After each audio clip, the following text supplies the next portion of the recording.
साथियों, ये book stall लगा हुआ है कोटा में। हम इस समय हैं कोटा राजस्थान में, किशोर सागर तालाब आप सामने देख रहे हैं। तो यहाँ पे हर रविवार को ये बुक स्टॉल लगता है और यहाँ के जो साथी लोग हैं जिन्होंने ये बुक स्टॉल लगाया है, इनसे हम बात करेंगे आज कि ये बुक स्टॉल क्यों लगाया गया है और इसका उद्देश्य क्या है। साथी कॉमरेड नेह जी हैं, इनसे हम बात करेंगे। बुक स्टॉल के बारे में थोड़ा बताइए।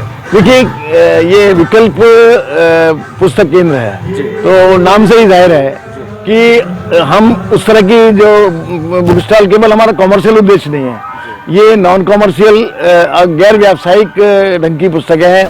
और साहित्य में जो प्रगतिशील साहित्य है, जनवादी साहित्य है, इसके अलावा परंपरा में जो है सूरदास है, रसखान है, हमारे पास मीर तकी मीर है, जो आज आप देख रहे हैं इनमें। तो हम परंपरा का भी ध्यान रखते हैं और खासतौर से हिंदी के साथ साथ हिंदी, उर्दू और जो हाड़ौती जो हमारी राजस्थानी भाषा है उसके जो कवि हैं, रचनाकार हैं, उनकी पुस्तकें भी हम यहाँ पर रखते हैं। तो ये पुस्तक लगाने का ये जो ख्याल कैसे आया, ये इसकी क्या जरूरत पड़ी आपको? देखिए, क्या है कि जो एक पढ़ने लिखने की संस्कृति जो बहुत समृद्ध रही है, प्रेमचंद निराला से लेकर बहुत आगे तक, हमें ऐसा लगता है कि जो पढ़ने की संस्कृति है उसको जिंदा रखना बहुत ज़रूरी है। और केवल जिंदा नहीं, आगे ले जाना भी ज़रूरी है। लोग डिजिटल उसकी बात करते हैं कि डिजिटल युग आ गया है, लेकिन हमारा मानना है कि पुस्तकों के बिना ये संसार नहीं चल सकता। पूरी दुनिया भर के लेखक हर जगह आज भी लगातार लिख रहे हैं और जो हमारे जनता के जो वर्तमान कष्ट हैं, उसकी खुशियाँ हैं, उसके त्यौहार हैं, उस सब पर वो लगातार लिख रहे हैं और दुनिया एक दूसरे से परिचित हो रही है, सिकुड़ रही है। इस जगह की ऐतिहासिकता के बारे में बताइए आप कुछ। देखिए, ये किशोर सागर तालाब है, सबसे पुराना और सबसे बड़ा तालाब है ये। और ये जो 47 से पहले जो यहाँ पर महाराज उमेश सिंह थे और उनके द्वारा या उनके पुरखों के द्वारा ये निर्मित है। और ये पुराना कोटा है। पुराने कोटा में भी नयापुरा जो उस जमाने में आधुनिक कहलाता था, तो उसी हिसाब से ये निर्माण जो है राजकाल में किया गया और आज़ादी के बाद भी इसको मेंटेन करने की कोशिशें हो रही हैं कि ये चीज़ें जो धरोहर है हमारे शहर की वो बनी रहें। तो और भी आपके साथी हैं, उनसे भी हम बात करते हैं जी। क्रम में। साथी, अपना परिचय पहले बताएंगे आप? नमस्कार, मैं हूं नारायण शर्मा और मैं विकल्प से और दूसरे जो हम यहाँ के जन संगठन है उनसे जुड़ा हुआ हूँ। हम ये पुस्तक प्रदर्शनी यहाँ पर काफ़ी समय से लगा रहे हैं। उससे पहले से हम अलग अलग कार्यक्रमों में ये बेचते रहे हैं। ये बेचने और देखने दोनों के लिए है। अगर कोई ये पुस्तकें पढ़कर खरीदता है तो ये पुस्तकों के लिए एक बहुत अच्छी खबर है, बहुत अच्छी बात है, क्योंकि आजकल लोगों में पढ़ने के प्रति रुचि इलेक्ट्रॉनिक माध्यमों की वजह से कम हो गई है। तो उसको हमें, और ये जो लोक चेतना से युक्त जो चीज़ें, जो लोक चेतना को बढ़ाने वाली चीज़ें हैं, पुस्तकें हैं, वो आमतौर पे आजकल बिकना बहुत कम हो गई है। तो हमें उसको प्रमोट करने का हमारा उद्देश्य है कि लोगों में चेतना जगे, व्यवस्था के प्रति चेतना जगे, समाज के प्रति चेतना जगे और वो अपने को परिमार्जित करें, उनके वैचारिक स्तर में सुधार हो। ये हमारा मूल उद्देश्य है। शुक्रिया जी, थैंक यू। साथी, आपका परिचय, फिर हम आपसे बात करेंगे। नमस्ते, मैं देवराज सिंह। मैं मुख्य रूप से मजदूर वर्ग में मैंने काम किया है। श्रमजीवी विचार मंच से भी हमारा बहुत लंबा जुड़ाव रहा है और हम ये पुस्तक केंद्र का भी देखभाल करते हैं। हर संडे को हम तालाब की पहाड़ पे आते हैं और किताबों का स्टॉल लगा के और यहाँ बैठते हैं।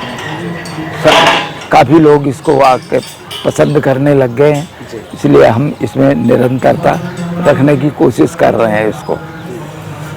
तो साथी, श्रमजीवी विचार मंच की जो आपने बात की, श्रमजीवियों के बीच में जो आप काम कर रहे हैं, तो कैसा रिस्पांस मिलता है? क्योंकि हम देख रहे हैं कि विश्व स्तर पर और भारत में भी कहा जाता है कि मार्क्सवाद या जो समाज की आमूलचूल परिवर्तन के लिए जो शक्तियाँ काम कर रहे हैं वो हाशिए पे जा रहे हैं, या विचारधारा जो है गौड़ होती जा रही है।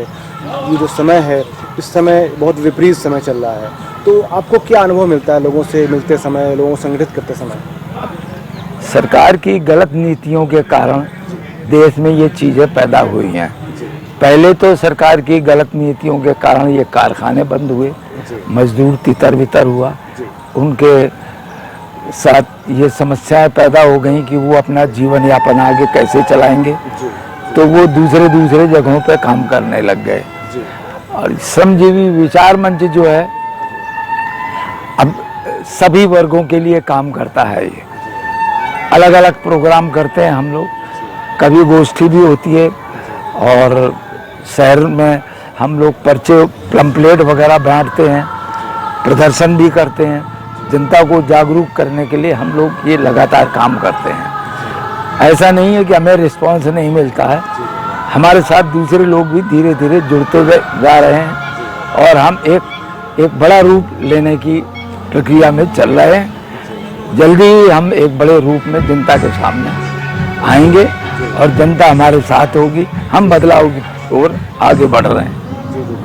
शुक्रिया साथी। कॉमरेड, अभी साथी ने कोटा के जो श्रमजीवी वर्ग के बारे में कहा, जो चूँकि उनके बीच वो काम कर रहे हैं, जी हाँ। तो आपका अनुभव क्या है जो कोटा का जो यहाँ पे जो आंदोलन हुए हैं अतीत में, और उसकी क्या पृष्ठभूमियाँ थी, और उस पर जो प्रचार भी हुआ कि कम्युनिस्टों के चलते बहुत सारे कारखाने बंद हो गए, ये प्रचार किया गया, वो सही है गलत है उसके बारे में बताइएगा।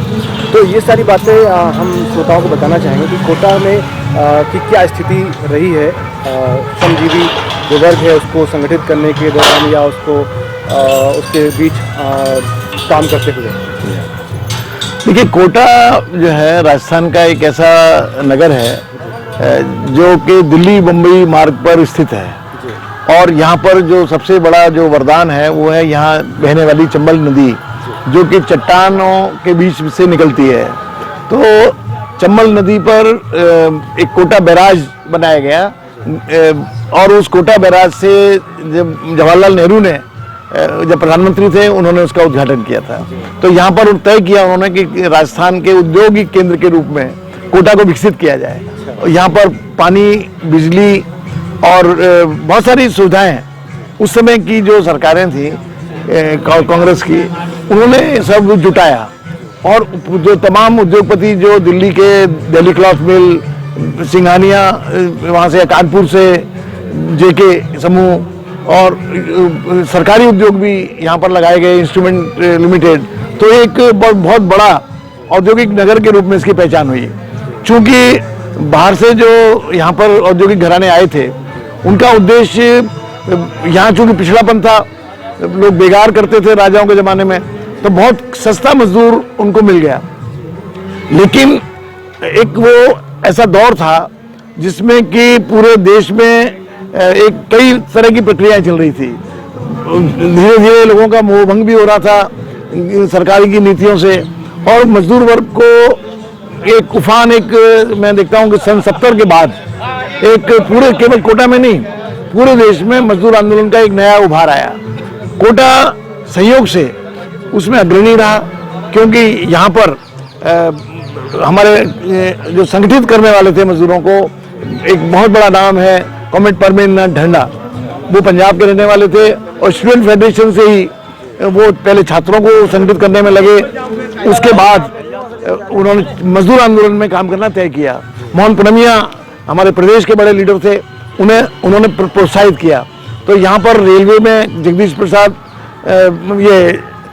शर्मा, LIC में दिनेश चंद्र त्रिपाठी, ज्ञानी करम सिंह, प्रभाशंकर झा, विजय शंकर झा, यूँ कुल मिला के एक ऐसी टीम बनी मजदूर आंदोलन की, जिन्होंने तय कर लिया कि हमें जो मजदूर आंदोलन है केवल उसे आर्थिक मांगों तक सीमित नहीं रखना है, हमें आर्थिक मांगों के साथ मजदूरों को राजनीतिक दृष्टि भी देनी है, और राजनीतिक सरोकार, साहित्यिक सरोकार, वैचारिक सरोकारों से जोड़ना है।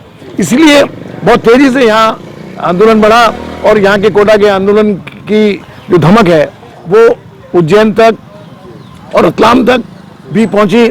वहाँ भी इस तरह के आसपास तमाम एरिया में, खासतौर से जो लाल झंडा था उसकी जो ट्रेड यूनियन है वो बहुत ताकतवर बनी, और इतने मजदूरों को उस जमाने में उपलब्धियां रहीं कि यहाँ 20% से 30% बोनस मजदूरों को मिलता था।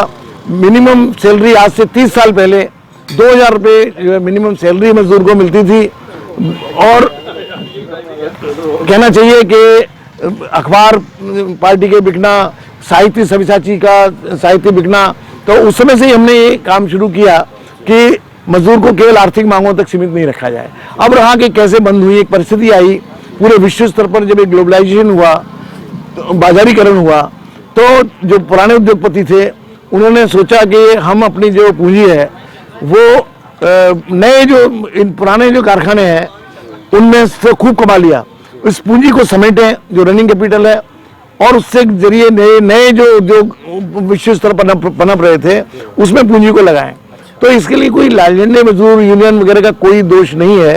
ये मजदूरों की एक देशव्यापी वो थी कि हमारे यहाँ पे रमापति सिंघानिया थे, वो कहते थे कि समझाया उन्होंने पुराने डायरेक्टर्स को कि बंद करने में ज़्यादा फायदा है और कारखाने को, और इसी नीति के तहत बजाय चलाने के, तो उसी की नीति के तहत उन्होंने यहाँ के कारखाने जो 8 तो उद्योग अकेले जगह उद्योग समूह के थे, उनको उन्होंने नीतिगत तरीके से बंद किया। मजदूरों को बंद करके यहाँ पर करीब 6000 घर थे जिन पर करीब 40-50 हजार परिवार पलते थे, तो उस सब को उन्होंने बिल्कुल जीरो, कोई भुगतान नहीं किया मजदूरों को। तो मजदूर पागल हो गए, मजदूर सड़कों पे आ गए, उनके बच्चों की शादियां, उनके तमाम जो खर्चे हैं, बच्चे पढ़ रहे थे वो बंद हो गए। तो इस तरह से बर्बाद कर दिया गया कोटा शहर को एक दौर पे। लेकिन ये इंसान की वो है, कहना चाहिए कि अपनी विशेषता है कि इंसान हार के भी कभी परमानेंट हार नहीं मानता, वो उठता है और फिर मजदूर वर्ग नए सिरे से अपने को संगठित कर रहे हैं, नए सिरे से फिर एक जो है उम्मीद है कि कभी किसान आंदोलन हुआ तो हमारे कोटा के जो मजदूर आंदोलन है उसने किसान आंदोलन को बहुत मदद की और उसमें अपनी सक्रिय भूमिका निभाई। तो मैं समझता हूँ कि इन मजदूर आंदोलन का एक नया दौर अभी आने को है और चीज़ें बदलेंगी। शुक्रिया हमसे बात करने के लिए। महेंद्र कुमार नेह जी से हम बात कर रहे थे जी, बहुत बहुत शुक्रिया जी, नमस्ते।